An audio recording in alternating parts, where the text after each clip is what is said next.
इयत्ता 8वी इतिहास, सविनय कायदेभंग चळवळ,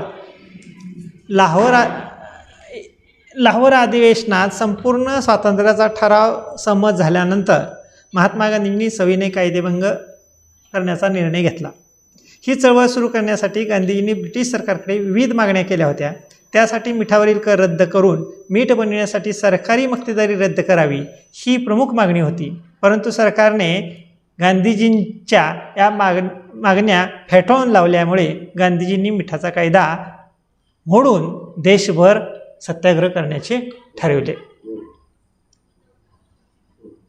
लाहोर अधिवेशनामध्ये काय झालं होतं की संपूर्ण स्वराज्याचा ठराव आपल्याला मांडायचा होता. तो संमत झाला, पण गांधीजींनी मिठाच्यावर कर बसवला होता सरकारने. नैसर्गिक आपत्तीवर मिळणाऱ्या सगळ्या वस्तू ह्या नैसर्गिक आहेत, त्याच्यावर कर कुठलाही बसवू नये असं गांधीजींचं मत होतं. पण सरकारने त्याच्यावर कर बसवला होता. तो नष्ट व्हावा, तो सामान्य जनतेला त्रास देणारा होता, म्हणून गांधीजींनी त्या कायदा करू नये, मिठाचा कर बसवू नये आणि तो कायदा केला तर तो मोडायचा असं या ठिकाणी ठरवलं होतं.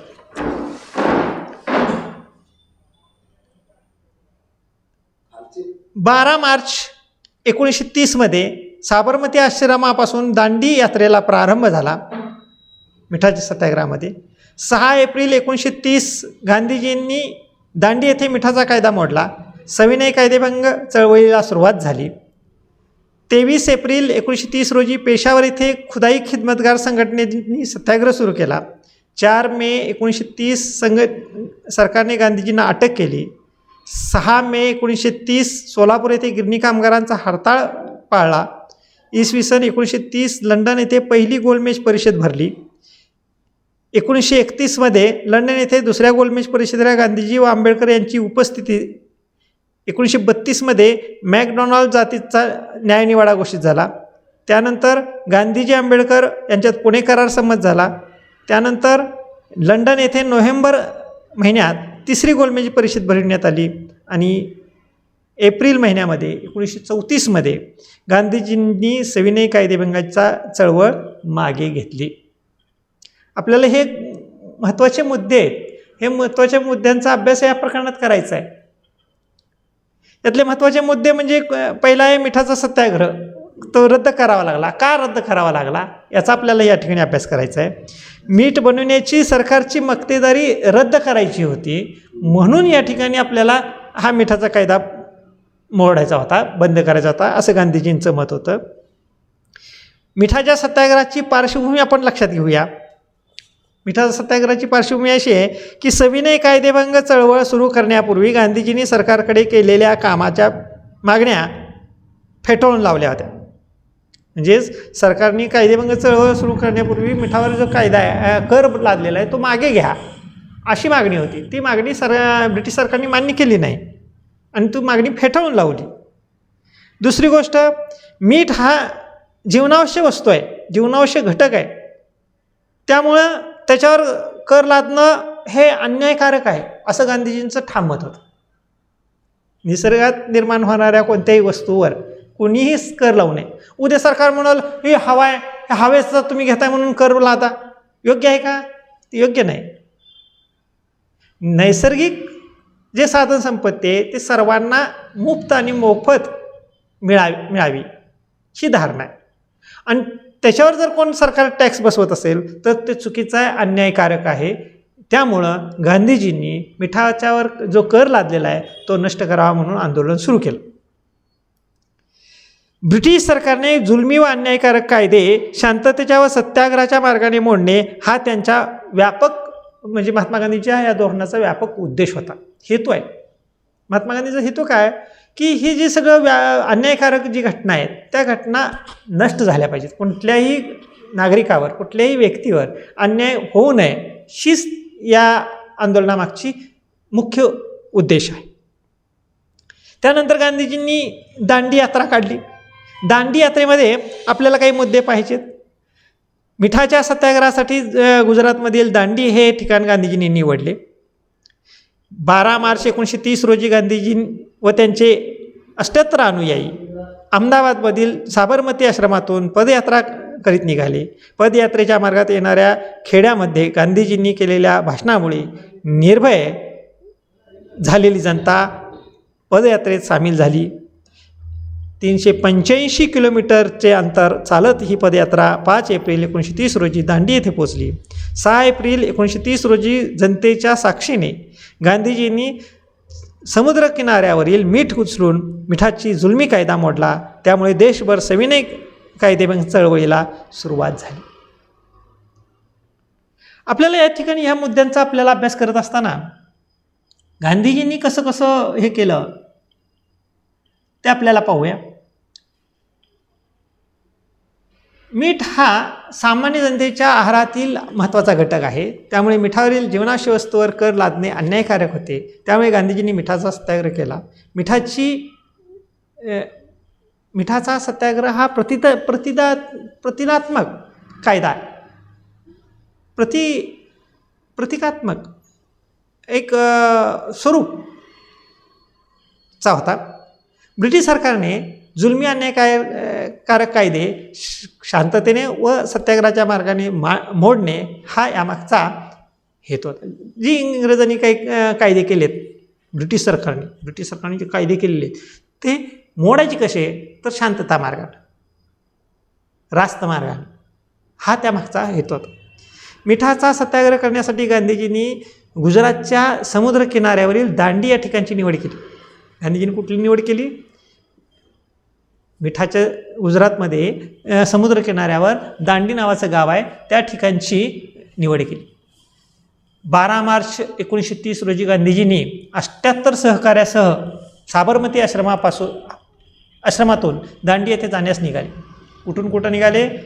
साबरमती आश्रमापासून. कुठं निघाले? दांडीस. साबरमती आश्रम कुठे आहे? साबरमती आश्रम नेमकं कुठं आहे बघा, गुजरातमध्ये आहे. गुजरातमधील दांडी या ठिकाणी त्यांनी जायचं होतं आणि त्यांच्या सहकार्यामध्ये त्यांचं जे साबरमती आश्रम आहे इथनं ते निघाले. 385 किलोमीटर पदयात्रेत मार्गावर अनेक गावे त्यांनी तिथं भाषणं केली. आपल्या भाषणातून गांधीजींनी जनतेला निर्भय होऊन कायदेभंग चळवळीत सामील होण्याचे आव्हान केले. गांधीजींनी प्रत्येक ठिकाणी काय केलं?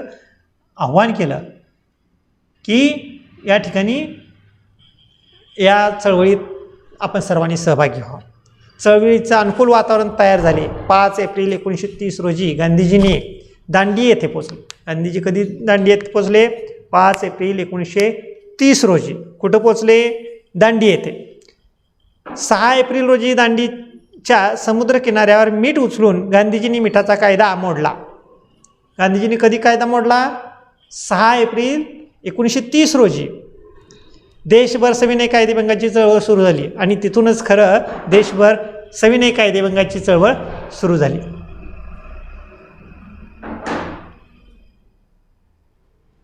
पेशावरचा सत्याग्रह. वायव्य सरहद्द प्रांतात अब्दुल गफार खान हे गांधीजीचे निष्ठावंत अनुयायी होते.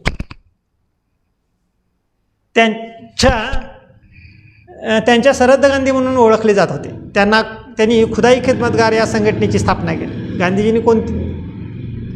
गांधीजींनी या ठिकाणी त्यांचे जे सहकारी होते, निष्ठावान सहकारी कोण होते? अब्दुल खान गफार खान. त्यांनी कुठं संघटना स्थापन केली? वायव्य सरहद्द प्रांतात. खान गफार खान यांना गांधीजींचे निष्ठावंत अनुयायींनी या ठिकाणी कोणती संघटना स्थापन केली? खुदाई खिदमतगार. खुदाई खिदमतगार संघटना कोणी स्थापन केली? खुदाई खिदमतगार संघटना कोणी स्थापन केली? तर अब्दुल खान गफार खान यांनी. कधी स्थापन केली? 23 एप्रिल 1930 रोजी. हे कोण होते? अब्दुल गफार खान हे महात्मा गांधीजींचे निष्ठावान अनुयायी होते. कोण होते? निष्ठावान. आणि त्यांनी कोणती संघटना स्थापन केली? खुदाई खिदमतगार. सुमारे आठवडाभर हे शहर सत्याग्रही ताब्यात होते. सरकारने गढवाल पलटणीच्या सत्याग्रहीवर गोळीबार करण्याचे आदेश दिले, परंतु गढवाल पलटणीने अधिकारी चंद्रकांत ठाकूर यांना गोळीबार करण्यास नकार दिला. काय झालं? या चंद्रकांत ठाकूरनी गोळीबार करण्याचा आदेश दिला होता, परंतु त्यांनी गोळीबार करण्यास नकार दिला चंद्रकांत ठाकूर. त्यामुळे लष्करी न्यायालयाने त्यांना जबर शिक्षा केली.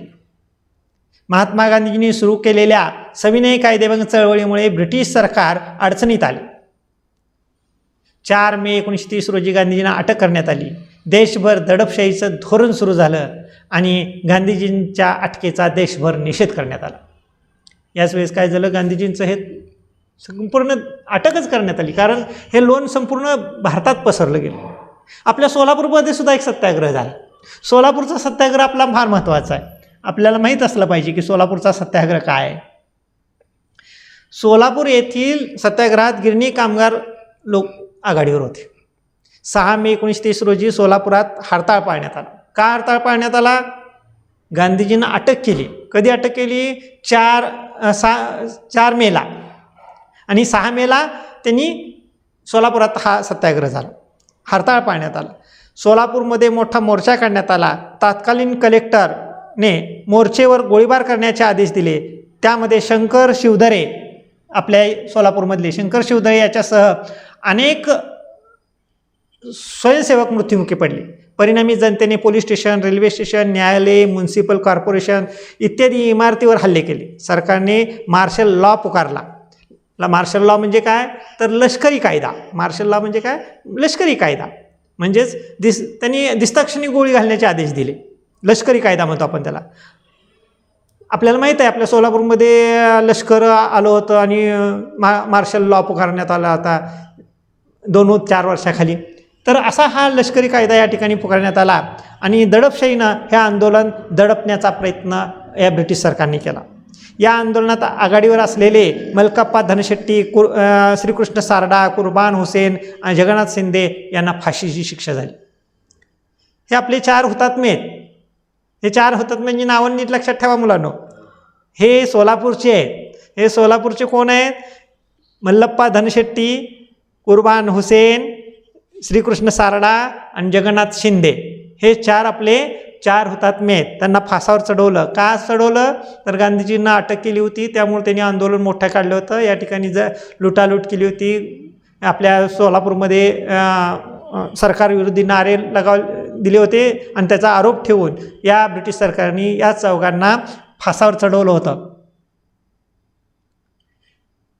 हा सोलापूरचा सत्याग्रह इतिहासात फार महत्त्वाचा आहे. त्यानंतर दुसरा सत्याग्रह धारासना सत्याग्रह. धारासना सत्याग्रह गुजरातमधील धारासना येथील सत्याग्रहाचे नेतृत्व सरोजिनी नायडू यांनी केले. धारासना सत्याग्रह, धारासना हे ठिकाण आहे. धारासना काय आहे? ठिकाण आहे. हे कुठं आहे? गुजरातमध्ये. या गुजरातमध्ये या सत्याग्रहाचं ते नेतृत्व कोणी केलं? तर सरोजिनी नायडूंनी केलं.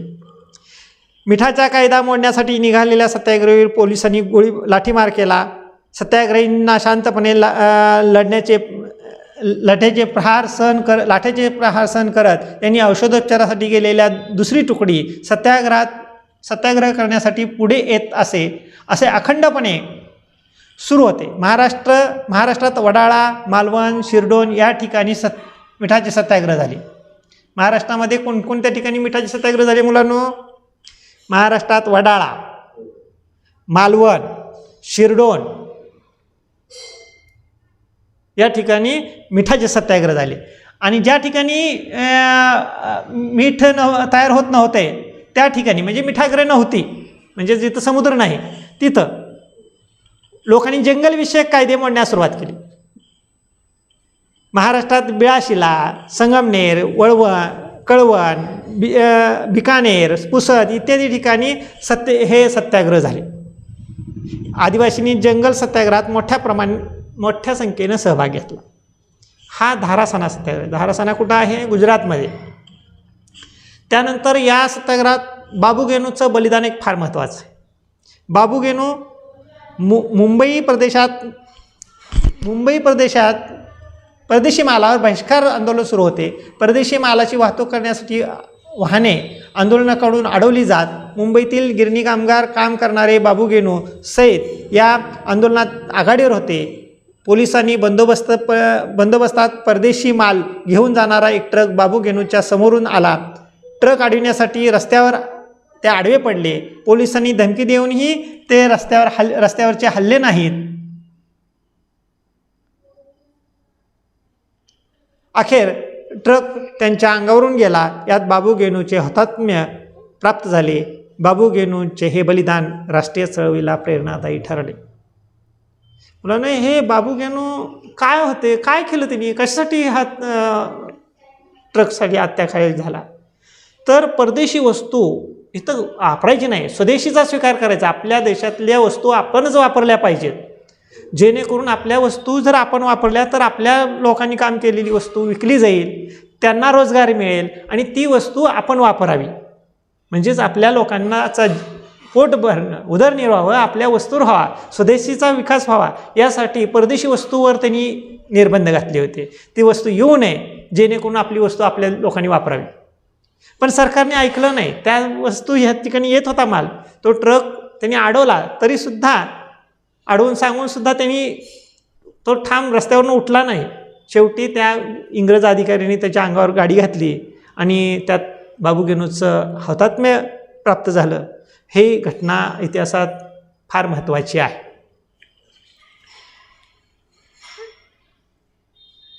कायदेभंगाच्या चळवळीची वैशिष्ट्ये काय आहेत? एक, आत्तापर्यंत चळवळीच्या या शहरी विभागापुरत्या मर्यादित होत्या, मात्र ही चळवळ देशव्यापी झाली. खेड्यापाड्यातील जनतेने आपला सहभाग नोंदवला. पहिल्यांदा ही शहरामध्ये होती, पुणे मुंबई या ठिकाणी होती, पण ह्याचं स्वरूप खेड्यापाड्यापर्यंत गेलं. दुसरं वैशिष्ट्य असं होतं की या लढ्यामध्ये स्त्रियांनी मोठा सहभाग घेतला होता. नुसते पुरुष नव्हते, तर स्त्रियांनी सुद्धा या लढ्यामध्ये भाग घेतला होता. कस्तुरबा गांधी, कमलादेवी चट्टोपाध्याय, त्यानंतर अंकिता गोखले, लीलावती मुन्सी, हसाबेन मेहता यांनी सत्याग्रहाशी नेतृत्व केलं. म्हणजेच या नुसत्या पुरुषांनीच नेतृत्व केलं असं नाही, तर स्त्रियासुद्धा या ठिकाणी हिरिरीनं या आंदोलनात सहभागी झालेल्या होत्या. ही चळवळ संपूर्णपणे अहिंसक पद्धतीने पार पडली. ही चळवळ कशी पडली? अहिंसक. इंग्रज सरकार जोरदार दडपशाही करत असतानाही जनतेने निशस्त्र प्रतिकार केला. त्यामुळे भारतीय जनता निर्भय बनली. कोणतंही हिंसक वातावरण या चळवळीला प्राप्त झालं नव्हतं, म्हणून ही चळवळ पूर्ण यशस्वी झाली. त्यानंतर गोलमेज परिषद. पुढचा मुद्दा आहे गोलमेज परिषद.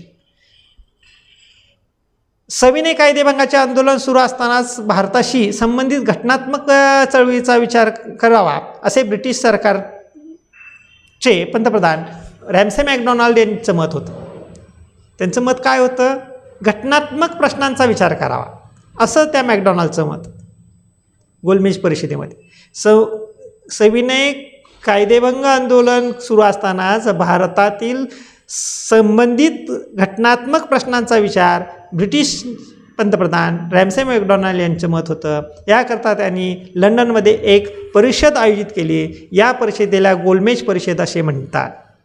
1930 ते 32 या कालावधीत 3 गोलमेज परिषदेचे आयोजन करण्यात आलं. गोलमेज परिषदेमध्ये 3 गोलमेज परिषदा झाल्या.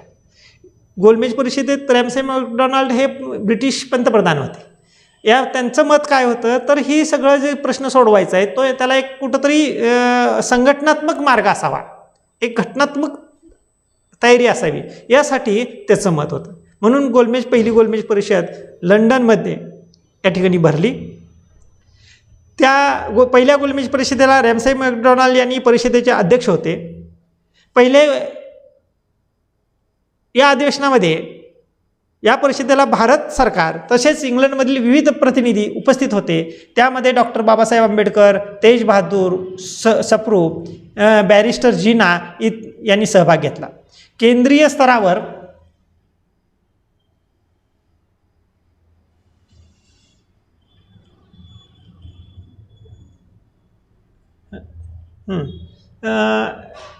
या परिषदेमध्ये कोणी कोणी सहभाग घेतला, तर यात बाबासाहेब आंबेडकर होते, तेज बहादूर सप्रू होते, बॅरिस्टर जीना होते. हे 3 भारतीय लोक या ठिकाणी सहभागी होते. विविध प्रश्नावर या ठिकाणी चर्चा झाली. या परिषदेत विविध राष्ट्रीय पक्ष संस्थानिकाचे प्रतिनिधित्व उपस्थित होते, मात्र राष्ट्रीय सभेने या परिषदेत भाग घेतला नाही. राष्ट्रीय सभा ही देशाची प्रतिष्ठात्मक संस्था होती. तिच्या सहभागाशिवाय गोलमेज परिषद निष्फळ ठरली. पहिली गोलमेज निष्फळ का ठरली तर त्याचं कारण असं की राष्ट्रीय सभेनं गोलमेज परिषदेला यायला पाहिजे होतं, पण राष्ट्रीय सभेत त्या ठिकाणी आली नाही. हे मुख्य कारण आहे. गोलमेज परिषदेचं जर यशस्वी व्हायचे असेल तर ही राष्ट्रीय सभा जर आली असती तर त्याला यश आलं असतं, परंतु राष्ट्रीय सभाच त्या ठिकाणी न आल्यामुळं पहिली गोलमेज परिषद फिसकटली, तिचा उपयोग झाला नाही, ती निष्फळ ठरली. ती चर्चा जी झाली ती निष्फळ ठरली. त्यानंतर गांधीजी आणि आयर्विन करार झाला. गोलमेज परिषद दुसऱ्या फेरीत चर्चेमध्ये राष्ट्रीय सभा सामील होईल अशी आशा ब्रिटिश पंतप्रधानांनी व्यक्त केली. पंतप्रधानाचे आव्हान लक्षात घेऊन व्हायसरायने गांधीजी व अन्य नेत्यांना तुरुंगातून मुक्तता केली. राष्ट्रीय सभेच्या मोकळेपणाने चर्चा करता यावी यासाठी पोषक वातावरण निर्माण केले.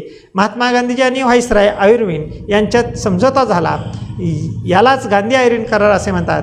या करारानुसार ब्रिटिश सरकारने भारताच्या प्रस्तावित राज्यघटनेमध्ये जबाबदार राज्य पद्धतीचा स्वीकार करण्याची हमी दिली. परिणामी राष्ट्रीय सभेने सविनय कायदेभंगाची चळवळ मागे घेतली आणि दुसऱ्या गोलमेज परिषदेत चर्चेत सहभागी होण्याची तयारी दर्शवली. आता इथं तुम्हाला मुद्दा लक्षात येतोय की कोणता मुद्दा लक्षात येतोय? पहिल्या गोलमेज परिषदेला राष्ट्रीय सभा का सहभागी झाली नाही? पहिल्या गोलमेज परिषदेला राष्ट्रीय सभा का सहभागी झाली नाही? तर गांधीजी हे राष्ट्रीय सभेचे नेते होते आणि त्यांना तुरुंगात टाकलं होतं. आमचा नेताच तुरुंगात आहे तर आम्ही गोलमेज परिषदेला येणार कसं? त्यामुळं पहिली गोलमेज परिषद निष्फळ ठरली होती. मग त्यानंतर गांधीजी आणि आयर्विन म्हणजे ब्रिटिश सरकारचे नेते यांच्या दोघात समझोता झाला. गांधीजींना आणि ते अटक केलेल्या सगळ्या लोकांना त्यांना मुक्त केलं आणि दुसरी गोलमेज परिषद ते चर्चा करण्याचं ठरलं. पहिली गोलमेज मुलांना का यशस्वी ठरली तर त्या ठिकाणी सगळे प्रतिनिधी आले होते, फक्त एकच प्रतिनिधी होता, तो म्हणजे राष्ट्रीय सभेचा. आणि राष्ट्रीय सभेमध्ये गांधीजी नेते होते राष्ट्रीय सभेचे, आणि त्यात गांधीजी ह्या लोकांना अटक झाली होती. ते अटक असताना हे सभेला जाणार नव्हते,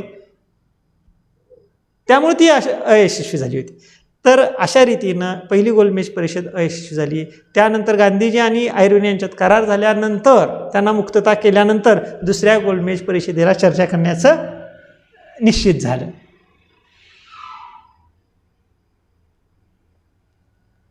आता आपण दुसरी गोलमेज परिषद पाहिजे. दुसरी गोलमेज परिषद कधी भरली? पहिली गोलमेज परिषद आपण कधी सांगितलं? 1930-32.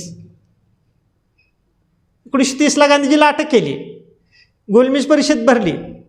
गांधीजी त्या गोलमेज परिषदेला गेले नाहीत म्हणून आयर्विनचा करार झाला आणि त्यानंतर 1931 साली दुसरी गोलमेज परिषद भरली.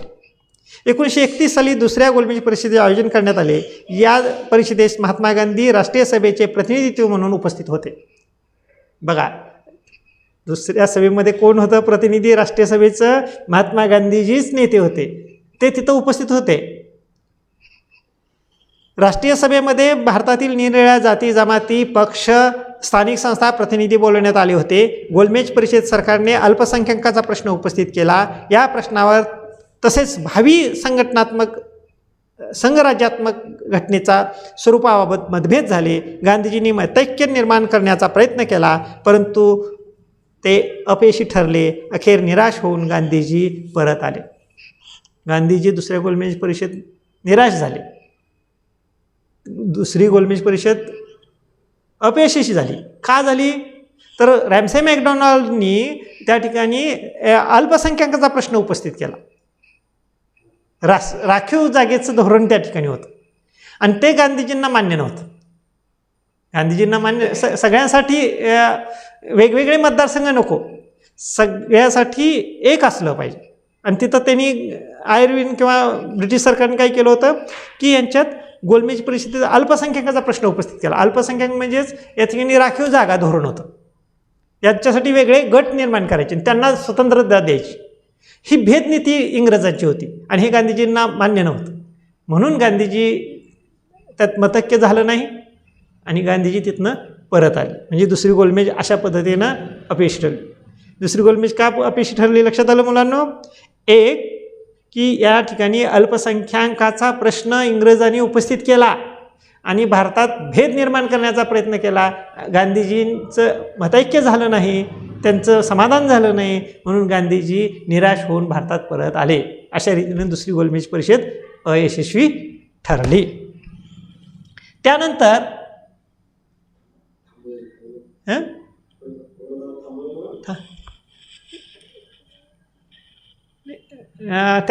पुणे करार. बाबासाहेब आंबेडकरांनी गोलमेज परिषदेमधील दलिताचे प्रतिनिधित्व केले. गोलमेज परिषदेमध्ये बाबासाहेब आंबेडकरांनी दलिताचे नेतृत्व केलं, प्रतिनिधित्व केलं. तेथे त्यांनी दलितासाठी स्वतंत्र मतदारसंघाची मागणी केली. दुसऱ्या गोलमेज परिषदेनंतर ब्रिटिश पंतप्रधान रॅमसे मॅकडोनाल्ड यांनी जातीय निवाडा जाहीर केला. त्यानुसार दलितासाठी स्वतंत्र मतदारसंघ जाहीर करण्यात आले.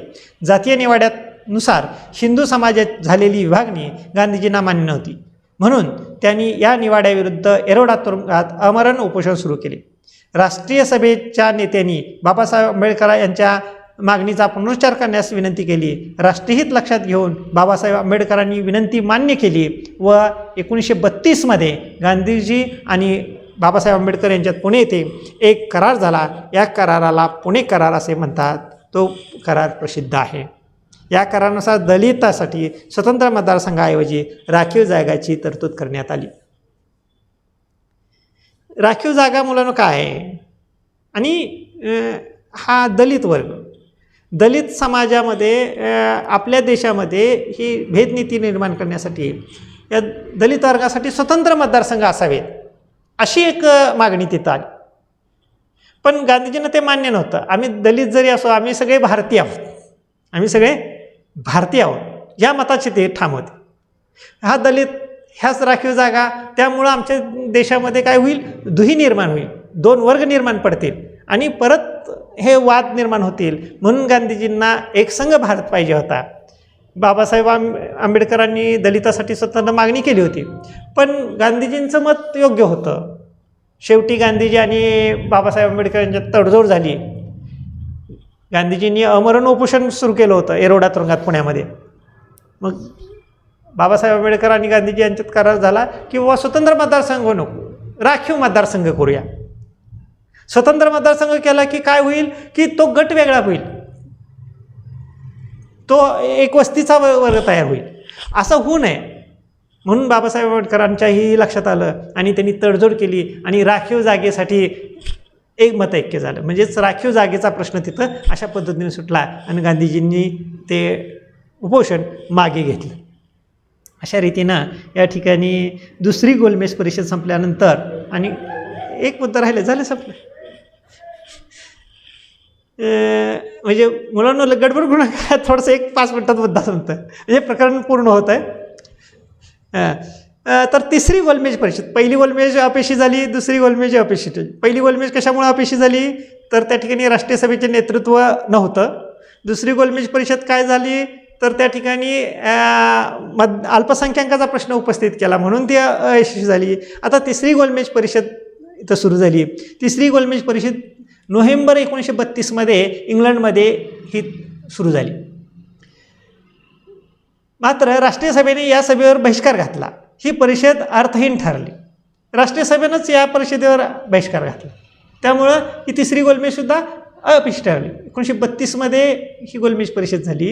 ही लंडनमध्येच झाली. या गोलमेज परिषदेला राष्ट्रीय सभेनंच बहिष्कार घातला आणि त्यामुळे ही राष्ट्रीय सभेचे नेते तिथं पोचलेच नाहीत. त्यामुळं ती तिसरी सभा ही अर्थहीन ठरली.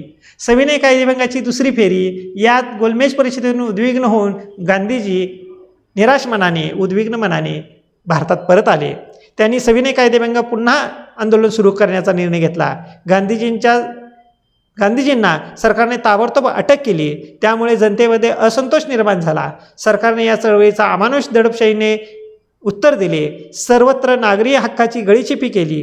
राष्ट्रीय सभा तिच्या सहयोगाची संघटना बेकायदेशीर ठरविल्या आणि कार्यालये, निधी ताब्यात घेतले. राष्ट्रीय वर्तमानपत्रे, साहित्य याच्यावर निर्बंध घालण्यात आले. अखेर एप्रिल 1934 गांधीजींची चळवळ मागे घेतली आणि सविनय कायदेभंग चळवळीचे ऐतिहासिक पर्व संपले.